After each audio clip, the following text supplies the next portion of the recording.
Hello, my name is Matthew Philbrick, host of The Real Game, a podcast by coaches for coaches.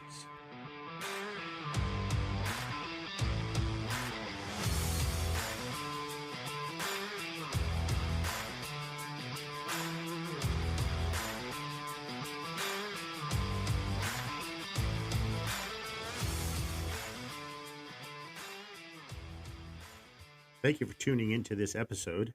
I did want to begin this episode with a brief disclaimer that while I was interviewing Coach Scott, he was traveling through Kentucky and South Carolina. So the audio does cut in and out a couple times, but those instances are brief, and I really think you're going to enjoy him and the topic of this episode. Welcome to this episode of The Real Game. It's good to be back.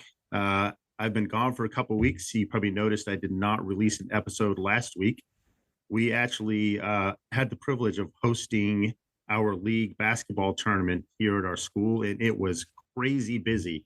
And I knew that weekend I wouldn't really be able to get away to record an episode. So we missed a week, but it was a great tournament. I had a great time. My team did well. We ended up actually winning the league championship. Actually, three of our school teams, 3 out of 4, won league championships at that tournament that we hosted. So it wasn't. It was a great weekend to celebrate their wins and to enjoy a lot of basketball. We actually had 14 games played here in 3 days, so it was a busy time. But I'm glad to be through that, and I'm glad to be back on here recording today. I have been really looking forward to this episode. I knew that I was going to have a special guest on here one of these weeks. You have probably heard me allude or talk about my college basketball coach in other episodes. And I have the privilege of having him on here today, and that's Coach Denny Scott. How are you, Coach? I'm doing well, Matt, and congratulations on the success of your teams and your league championships. Hey, I appreciate that. We had a good year. It wasn't without its challenges, but we were able to rise above that stuff and win in spite of those things. So I appreciate that. So tell me, you're headed down to Myrtle Beach today. I'm not too jealous because I'm going to be there in a couple of weeks, but you're heading down there to a golf tournament. Yeah, golf is coaching golf is a part of my job right now. It's I tell everybody all the time, it's a tough job, but somebody's got to do it. So yeah, definitely. Why not? So yeah, we're playing in a tournament. Pfeiffer University is hosting tomorrow and Tuesday, 36-hole event, 18 holes each day. So we're looking forward to it. Should have a chance to win it. I might be a dozen teams or more there. Awesome. Well, the best of luck to you guys in your tournament. I got to say, probably some of my best memories of playing basketball come playing for you. And I was trying to think today through, if I have to be honest, I don't remember a lot of the playing part. Like, those memories have kind of faded. There's some games here and there that stand out in my mind. A few practices that stand out in my mind, probably for the wrong reasons, maybe because of the way we performed in a game before that. But but I do remember a lot of the things that we did together. Some of the trips we took, some of the ministry things that we were able to do together. That was a great time in my life, and I really appreciate your involvement, your input, and your mentoring for me throughout those years. But I'm interested in you, Coach, telling us a little bit about your coaching journey, even maybe before you started coaching at Northland, and kind of how that's brought you to where you're at now. Yeah, I appreciate that. I really, I love the terminology in your question, using the word journey. That's an important part of coaching. And, really the word coach in the English language, when it's first used, was talking about a journey. You're talking about, the coach Cinderella Road to the Ball. That was a coach. There were coach men that were, waiting on her. And then the old Western days of our country, the stagecoach. It was, it was about taking some cargo, some valuable cargo, to a certain destination. And it was such a valuable cargo in the stagecoach days of our country that people rode shotgun and had to, those people that might have been, trying to rob the stagecoach. But that's really what the word coach is. It's about a journey. It's about taking people on a journey. My journey started when I was about 12 years old, actually, because I read a book by a well-known coach that everybody knows, passed away a few years back, John Wooden. And the name of the book was They Call Me Coach. Yep. And I think I had to read it for a book report when I was about 12, 13 years old, middle school age. Okay. And boy, that book really impacted me. I was just drawn into the influence that John Wooden had on his players, the success that they had, and certainly following late 60s, early 70s, mid 70s. I think they won 10 national championships in 12 years, and at UCLA. And I just was drawn to that influence that he had on those guys, and I think the emphasis of the journey is so crucial. That even as a coach today, I'm trying to take these boys and turn them into men, take them on a journey to prepare them for leadership. Sure. And the tool is just, whatever the sport is, that's the tool. But, so my journey as a coach started about 12 years old. And then I got into high school coaching, playing as an athlete, baseball, basketball primarily. And then golf got involved there. And then went into college, played 4 years of college basketball, and then got right into coaching. And the reason why I got a degree in education was because I wanted the opportunity to coach. And back then, the best opportunity you had to coach was you need to have a teaching job. So I got a degree in education, taught mathematics and Bible at the high school level, taught physical education at the junior high, elementary level, and then eventually had the opportunity right away, first year out of college, to be a varsity basketball coach at a Christian school in Indiana. Fantastic. That was at Heritage Hall Christian School, correct? That's correct. Yeah, I did my student teaching there, as a matter of fact, and then helped out with the basketball team during the time that I was student teaching there. And then they offered me a contract to go back there once I had completed my bachelor's degree, and that was just a matter of months. And my wife and I got married, and that was our first ministry there. Very good. Very good. After your time at Northland, when you were done coaching basketball, how much time went by before you started coaching the golf team there at Bob Jones? Well, there were a couple of steps there even before Northland on the journey that was really fascinating. I went to Bob Knight's Coaches Academy. Being a coach in Indiana was fascinating basketball wise. Hoosiers, right. All that stuff. And I learned that I needed to do it better, and I needed to learn more. I went to his academy. I went to the United States Sports Academy, got a master's degree, and that's eventually what opened the door to Northland. And then the years at Northland coaching basketball were just phenomenal memories as a young, 30-something basketball coach coaching college. It was really amazing. As you mentioned, there's so many great memories from that time. But I had always played golf from the time I was about 12 years old. My dad introduced me to the game, and I was just drawn to that as a personal, goal of just getting better at the game. Played it through high school, didn't play it in college at all, but played some amateur golf as a young basketball coach, teacher. Just it was a hobby of mine, and kept up with it. And then when we got to Northland in the later years there, we had the opportunity to start a golf team there. We had a golf team in Northland for 10 years. That's how I got started in the coaching of golf. But playing golf competitively, I started, when I was in high school for sure. Okay. Well, you obviously have enjoyed a fair amount of success as a coach, whether it's as a basketball coach or as a golf coach. Was there ever a time in that process of growing as a coach where you wanted to quit because you weren't winning enough? And that sounds like a weird question, but as coaches, our goal obviously is to win games or win matches, whatever. Was there ever a time when you just felt discouraged to the point where, hey, we're just never winning here? Maybe I shouldn't be doing this anymore? Well, I'm thankful that over 42 years of coaching, I never felt the pressure wherever I was coaching, whatever organization I was coaching for with.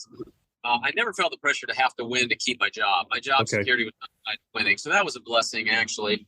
But I remember that first year at Northland, and you were on that team. We only won, I think, 3 games, maybe. That very first year, 3-19, if I remember correctly. Right. Yep.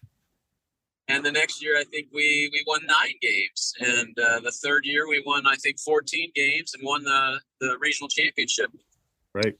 So it was really quite a journey to get to, to build the winning aspect of the program. But I defined winning differently, even in those years, those early years. We were trying to lay the foundation because I'm thankful that I didn't have to win to keep my job. At the same time, I think pursuing winning is important. Winning matters. I think the Bible teaches us that, know ye not that they which run in a race run all, but only one receives the prize. So run that you may obtain. So winning matters. And so we did emphasize the importance of winning, but also we defined it differently from time to time. Yeah, and I'm glad you brought up, the topic of winning matters. And I kind of when I sent you the questions to kind of prepare for this, the title I gave this episode was "Is Winning Everything?" And so that's kind of the theme of what we're going to talk about today. So as you've coached a lot of athletes over the years, you've seen a lot of, different reactions to winning and losing. And it's easy as an athlete, and I can speak from experience because I played a lot of basketball growing up and I'm coaching some great athletes now. But it's easy as an athlete to be all in when winning is taking place. How can a coach encourage young athletes to stick with the process even when they aren't experiencing a lot of success or discouragement starts to set in? Well, I think the key word there is success. And again, going back to John Wooden, how he defined success was not what the scoreboard said. It was if you're reaching your potential. It's a peace of mind that comes from you've done everything possible that you could do. And I'm always drawn to a quote that I learned in the early years when I was coaching at Heritage Hall in Indiana. It was a coach. It was a quote from Bobby Knight, actually, and he said after their 1976 undefeated national championship team, he said the whole essence of athletics is to play against your potential. He said, if you do that, you don't have to look at the scoreboard to see who won. You just have to look inside yourself. And, I learned a lot about basketball from Bobby Knight, but I learned also a little bit about life from him. And I wasn't a huge Bobby Knight fan for some of the questionable actions and behaviors that he modeled or didn't model or whatever. Yeah. But the quote really stuck with me that, winning matters, but success is really reaching your full potential. And I think defining winning in that way, it helps you. I mean, I remember a game at Northland. We lost University of Alaska Anchorage by 79 points. That was the point difference. But yet in the locker room after that game, the guys weren't discouraged at all. They felt like, we need to improve. We weren't quite ready. I was starting a brand new group of freshmen that year, or 5 new guys that had not started a game ever before, having graduated 5 starters from the previous season. So it was a bit of a challenge. And so we had to define winning differently. Did we maximize our potential? Did we minimize our mistakes? Did we execute our game plan, regardless of how talented the other team might have been? And we saw significant improvement. And I think that season actually ended with the most wins in the history of a Northland basketball team. I think we had 19 wins that year, 20 the next, and 21 the next. So, wow, that's awesome. It took time to build on that, but it was really, the loss was probably more memorable than any of those other wins, Right. No, that's great. That's a great story. I appreciate you sharing that with us. And I can, I think relate a little bit to, and you'll remember this as a player. There were times when I wanted to give up and kind of go on to the next thing because I didn't know what, the next season held for me or whatever. So I understand that discouragement that can settle in as an athlete, but how important it is to have a coach in your life that gets the bigger picture, that understands that there's much more to winning than just a record or a score on a scoreboard. So I appreciate your input in my own life, trying to remind me of those things and get me to reconsider maybe a decision that I might have made to not keep going. Yeah. Well, I know to finish up that story with Alaska Anchorage, that was the very first year we got invited up there. I had met the head coach there at the Final Four one year at a coaches meeting, and he invited us up. And we went back again a few years later, and we had set a goal that we're not going to let them score 100 points. And yet we're going to try to score at least 60. Those were 2 goals that defined winning for us. Sure. And near that game, the score was 96 to 59. And we had the basketball out of bounds with about 12 seconds to go. And I called a timeout. Yep. And I said, guys, we're right on the verge of winning, And I said, we got to get 60. We've held them under 100. Let's run this such and such a play. We broke the timeout. And they were like, look at us. Why are you calling a timeout? You're down like 30-some points, Right. But it meant something different to us. And long story short, at the end, we shot up a shot and it swished at the buzzer. We got 62 points, and our bench just erupted and dogpiled at the free throw line. And the Alaska Anchorage team's looking at us like they're pointing at the scoreboard, and it's like that doesn't matter to us, Right, like what in the world, right? Exactly, and even the local newspaper, the Anchorage, reported something to that. This is a different group of guys that we're playing against, and so it was really quite a testimony, I felt, in defining winning and what success was for us in that event. Final score is 96-62, and we met those two goals. Yet there were other goals we had in the game, limiting turnovers and percentage of rebounds, and et cetera, et cetera. Right. No, that's an awesome story. Listen, in today's culture, it's the culture that I'm coaching in now is obviously a lot different than the culture I played in as a teenager and a young 20s kind of guy. Do you think winning, and I'm referring to like probably college age and below, mostly high school kids, do you think in today's culture that winning and self-worth are intertwined? Yeah, I think a lot of athletes in this culture, they almost feel like their identity is in winning, and that's a sad thing to think about, that their identity is tied to just winning. Right. And I think that's something that we as coaches have to help them with, especially as Christian coaches. Our identity is in Jesus Christ. It's not in the outcome of a game, whether that's basketball or golf. It's just, if your identity is only tied to your performance, you're never going to be able to perform, to be accepted, or to reach your level of self-worth. I think that there's just going to be bumps along the way. There's adversity, there's obstacles, disappointment, discouragement, frustration. Those are all things that we have to, as coaches, are taking those kids on that journey to help them understand about themselves and who they are. Inside, as Christians, or even some that are maybe not Christians, but sure, it's an important aspect of helping them realize their identity. And ultimately, our identity is secure in Jesus Christ. We're accepted in the beloved, and I think that's a very important part, because culture places way too much of an emphasis on winning, and certainly only the winners have worth. Right. And this next question ties right into what, the line that you're talking about. Vince Lombardi said, winning isn't everything, it's the only thing. What would you say to young athletes or coaches who subscribe to this philosophy that winning's the only thing, and maybe some of the things that they're potentially missing out on along the way in that process?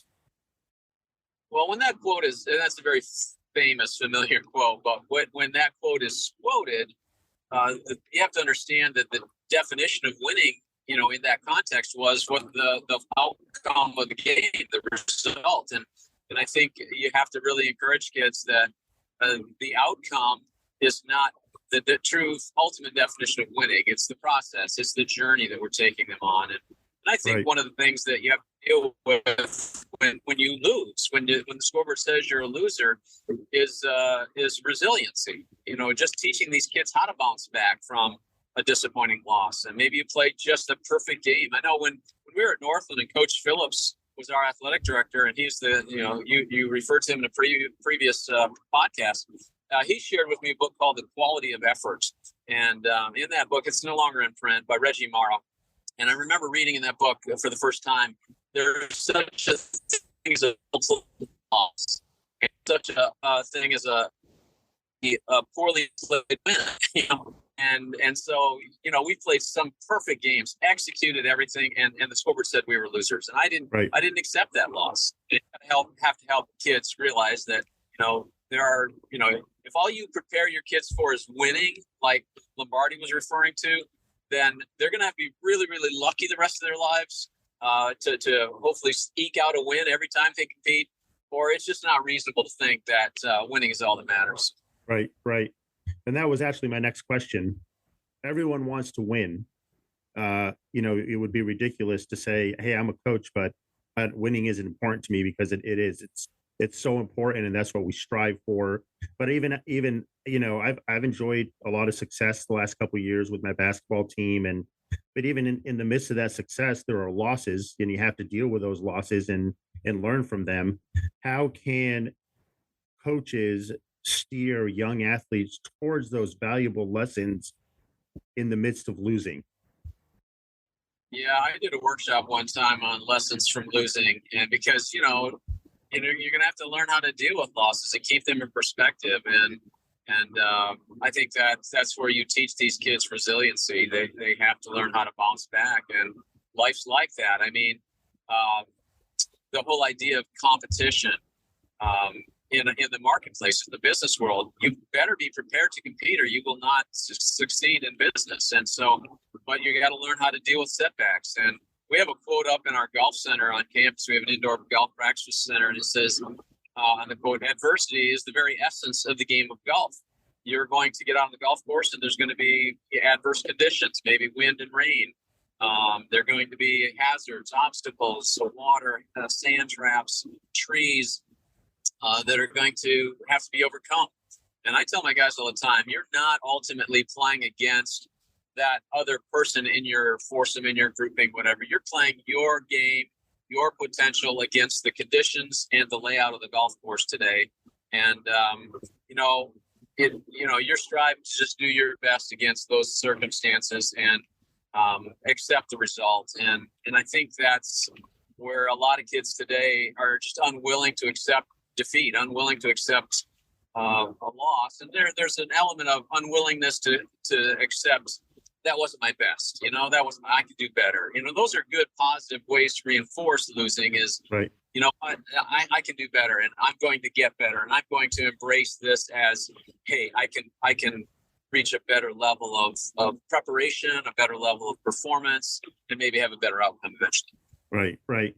And that's a good point. There were, I think, in the midst of losing, one of the lessons, and some of them you touched on that are very important. One of the things that kind of sticks out in my mind is it can help us be more prepared, or learn how to be more prepared the next time around.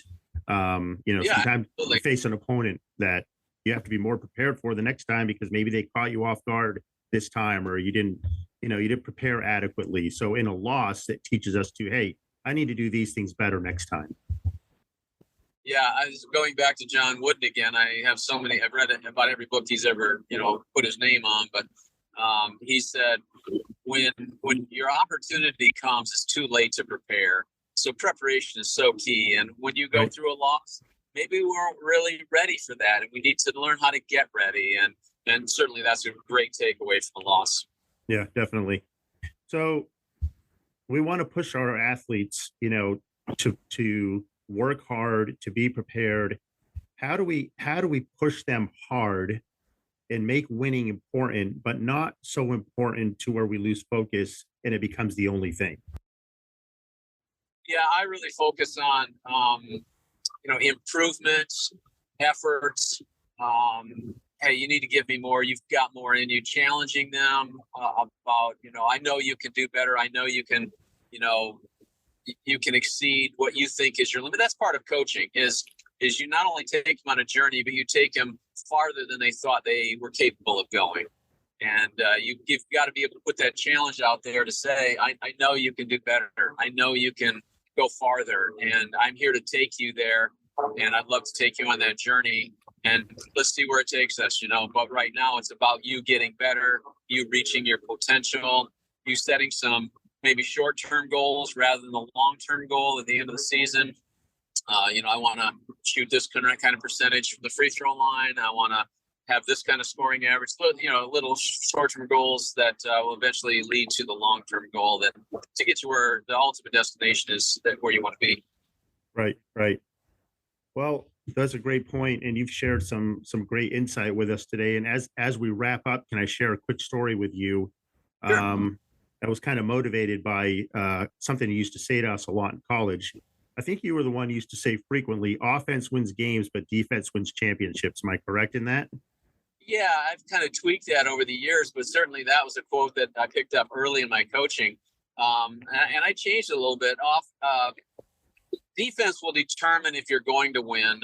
Offense will determine by how much. Okay, there you go. Well, that's very fitting then. So last weekend we had, like I said in the beginning, our our championship weekend here, and we actually had a season. Our season was defined by injuries this year, so I lost my starting point guard, who was 1,000 point scorer, to a torn ACL halfway through the year.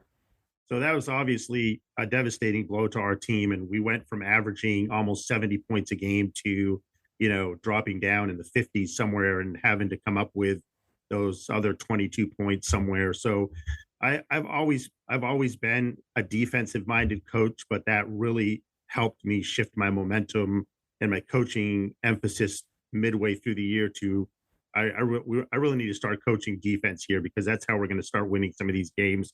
We're no longer going to be able to put up 70 points a game. So we played Westchester Christian School halfway through the year. They beat us by 8 points, I think. They were undefeated coming into the tournament, and as fate would have it, we ended up playing them in the championship game. They actually had the league MVP on their team. Was averaging 27 points a game. So we prepared for them. We prepared defensively. We ended up shutting their MVP down. He only scored 7 points that game. And we ended up winning the game by 8 points. So, and I'm not saying any of this to give credit to myself, but just my guys really bought into hey, we got to play great defense to win this. And that was one thing I learned from you. Defense is key. It's imperative. And like you said, you need the offense to determine by how much you're going to win. But it was definitely our defense that brought the championship home for us this year. That's a great example. And, I've been through those seasons. Right before we won our last regional championship, our point guard got hurt, key player in the practice right before we left for the regional championship. Oh, no. And we ended up, without him, still winning the regional championship. We had to tweak our game plan a little bit, but without him, for us to win that championship, we won in the championship game against the defending national champion, Grace Bible College from Grand Rapids at the time. Wow. And we beat 3 points, having been down it by 5 at halftime. And it was just amazing work. But the guys bought in. You used that phrase. They bought in to the changes we need to make and the shot selection we need to have, and how important it is to play defense and take care of the basketball and limit the turnovers. And when they bought into that, they ended up having and made those adjustments. They ended up having a chance to win. That's awesome. That's a great story. And it's in the future, probably in a few weeks, I hope to have you back on the show again. And I think you listened to my episode with Josh Beers. Hopefully you were able to listen to that episode. I did. I told him at the time that we needed to get some of the old guys back on here and have you on here and just have an episode where, we kind of reminisce about the good old days. So hopefully you're able to join us for that. Oh, I'd love to. And one of my favorite pictures I have is from a missions trip we took in those early years. And the whole group of you guys are standing behind a pulpit in a church in a foreign country. And to see where you guys are now impacting another generation of young people, it's a real blessing to me. Well, I appreciate being on the show, Coach. Great luck in your tournament this weekend. I hope you guys do well. All right, we'll give it our best shot. All right, thanks, Coach. All right, thank you, man. I hope you enjoyed today's episode of The Real Game. I'd like to leave you today with a quote by Vince Lombardi. Lombardi is considered by many to be the greatest coach in football history, and he is recognized as one of the greatest coaches and leaders in the history of all American sports. He is best known as the head coach of the Green Bay Packers during the 1960s, where he led the team to 3 straight and 5 total NFL championships. The quote is this: "Winning is not everything, but making the effort to win is." So good luck, coaches, and coach on.